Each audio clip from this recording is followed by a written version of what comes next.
ओडिशा के पुरी में अर्जुन पांडा नाम का एक ब्राह्मण अपने परिवार के साथ रहता था। उनके परिवार में उनकी पत्नी, 2 बेटी और 1 बेटा रहते थे। अर्जुन ब्राह्मण बहुत ही गरीब था। भिक्षा मांगकर जो कुछ भी मिलता था उसी से वो अपने परिवार का पेट पालता था, और जब कभी भिक्षा नहीं मिलती तो उन्हें कई कई दिन तक भूखा रहना पड़ जाता था। वो गीता के सभी श्लोकों का हर रोज अध्ययन करते थे। रोजाना गीता के श्लोकों का पठन करने की वजह से गांव में सभी उन्हें गीता पांडा कहकर बुलाते थे। अब सभी उन्हें गीता पांडा के नाम से ही जानने लगे।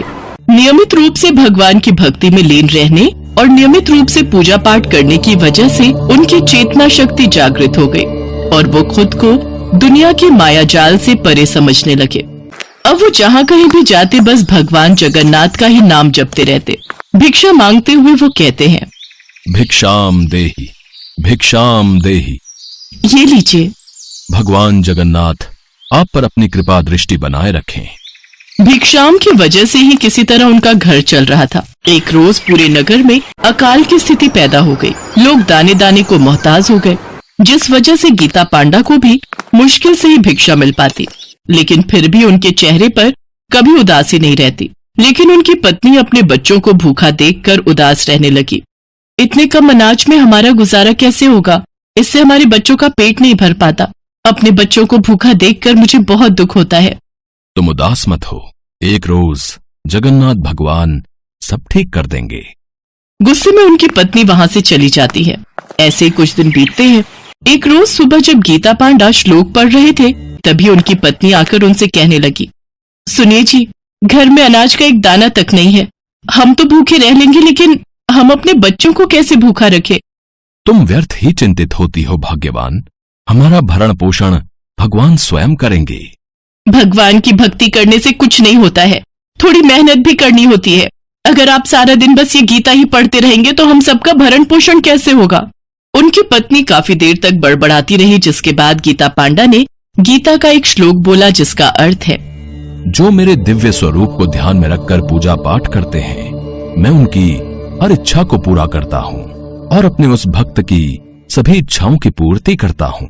ये सब तो द्वापर युग में होता है, लेकिन क्या आज के समय में आपके भगवान हमारे घर में भोजन भेज देंगे? और आपने इन सब चीजों का त्याग नहीं किया तो आप बेवजह ही अपने और अपने परिवार की मौत का कारण बनेंगे। तभी उनकी पत्नी ने तालपत्र में लिखे श्लोक के ऊपर 3 लाइनें खींच दी। पत्नी के इस व्यवहार से गीता पांडा क्रोधित हो गए। एक भक्त के सामने उसके भगवान की अवहेलना हो, ये एक भक्त को कतई पसंद नहीं। फिर क्रोधित होकर वो अपना भिक्षाम थैला लेकर भिक्षा के लिए निकल गए। लेकिन अपनी गीता का ऐसा हाल देखकर वो बहुत दुखी हुए और रोने लगे। हे प्रभु, मुझे क्षमा कर दीजिए। आज मेरी वजह से इस गीता की ये हालत हुई, मुझे क्षमा कर दीजिए। भगवान जगन्नाथ ने जब गीता पांडा को बिलखते हुए रोते देखा तो उनसे उनका ये दर्द नहीं देखा गया और उन्होंने एक बच्चे का भेष बनाया। फिर वो एक बड़े से बर्तन में तरह तरह के भोज्य पदार्थ, अनाज और फल लेकर पांडा के घर के बाहर पहुंचे और आवाज देने लगे, घर में कोई है? उसकी आवाज सुनकर गीता पांडा की पत्नी बाहर आई। माता, ये आपके पति ने भिजवाया है, आप इसे ले जाओ। मुझे कहीं और भी जाना है, मुझे बहुत काम है। ये सब देख गीता पांडा की पत्नी ने सोचा, भला पूरे नगर में भूखमरी फैल रही है, फिर इतना सारा भोजन और पकवान कोई कैसे दे सकता है? वो ये सब सोच ही रही थी कि तभी उनकी नजर बालक के मुख पर पड़ी जिसमें से खून निकल रहा था। बेटा, तुम्हारे मुख से ये खून कैसे निकल रहा है? माता, आप चिंतित ना हो। मेरे एक दोस्त से मेरी लड़ाई हो गई थी, जिस वजह से मेरी जीवा थोड़ी कट गई है। उसी वजह से मेरे मुख से ये खून निकल रहा है।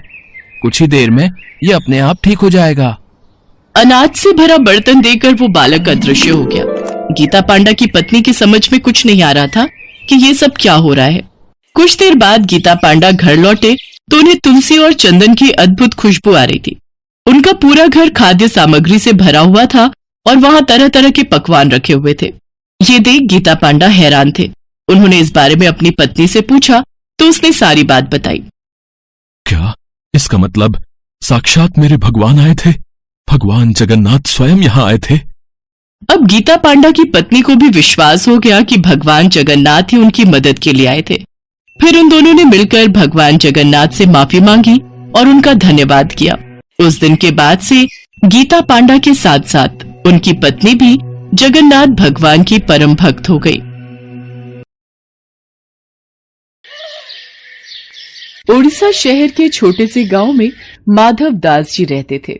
माधव दास जी अकेले रहते थे और भगवान जगन्नाथ जी के भजन किया करते थे और वो हर रोज भगवान जगन्नाथ जी के मंदिर में दर्शन के लिए जाया करते थे। वो सिर्फ जगन्नाथ जी की भक्ति में ही मस्त रहते थे। उन्हें सांसारिक जीवन से कोई मोह माया नहीं थी। एक दिन अचानक माधवदास जी की तबीयत खराब हो गई। उन्हें उल्टी दस्त का रोग हो गया। वो बहुत ही कमजोर हो गए कि उठने बैठने में भी उन्हें समस्या होने लगी। माधव जी अपना कार्य स्वयं करते थे। वो किसी से मदद नहीं लेते थे।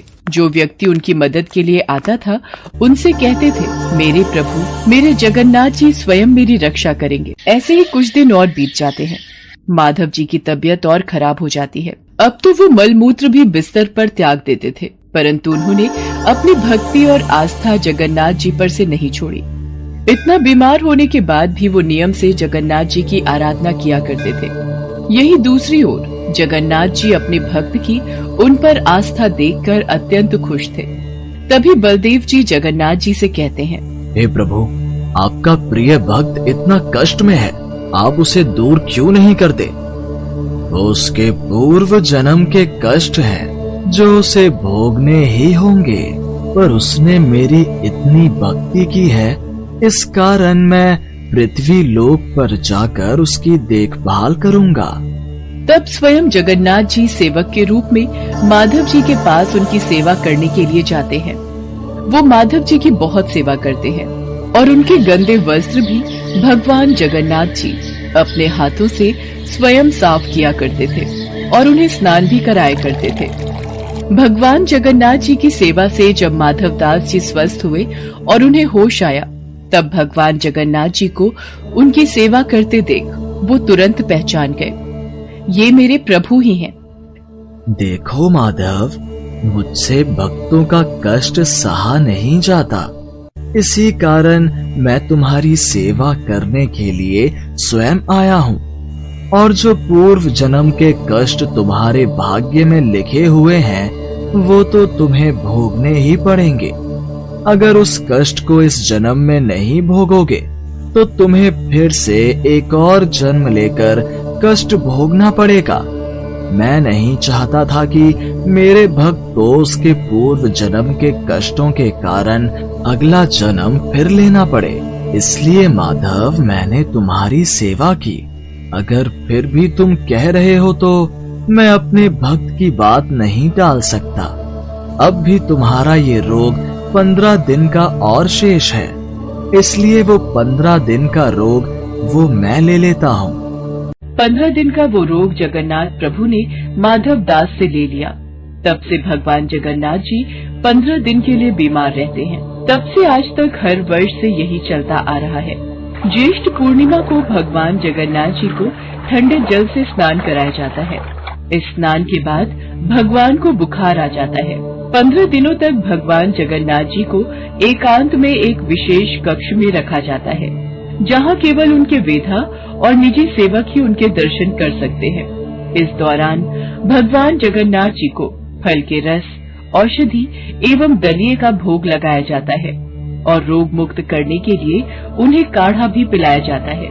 भगवान के स्वस्थ होने पर अपने भक्तों से मिलने रथ पर सवार होकर निकलते हैं, जिसे रथ यात्रा कहा जाता है।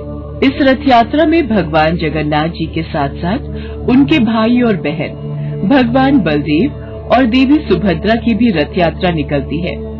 रथ यात्रा प्रतिवर्ष आषाढ़ मास के शुक्ल पक्ष की द्वितीय तिथि को निकलती है।